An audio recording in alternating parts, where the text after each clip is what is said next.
Hello, good evening and welcome to the news update on E. I am Sifa Dankwa. The Ghana Grid Company has announced that communication mast has collapsed on its transmission line near Bogoso in the western region. The mast, which fell on its 330 kV Abuazi-Kumasi transmission line on Tuesday, resulted in the collapse of two adjacent towers. Gridco says the incident has affected the national power system and may result in some load management. In a press statement, Gridco indicated that it is working around the clock to replace the fallen towers within the shortest possible time. The police have arrested the General Overseer of Glorious Word Power Ministry International, Reverend Owusu Bempah, and two others. They were earlier charged for the threat of death on Nana Agrada, but were discharged by the Circuit Court. State prosecutors led by Chief Inspector Dennis Tekpete asked the court to discharge the accused persons, indicating plans to press new charges. Once the court granted this request, they were rearrested. The prosecutors intend to file the new charges.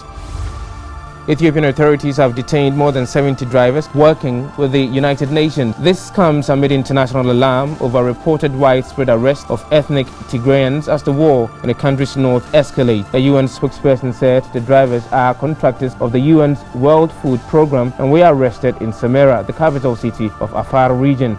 Government spokesperson Legese Tulu and Foreign Affairs Ministry spokesperson Diana Mufti did not respond to the request for comment on the drivers' detention.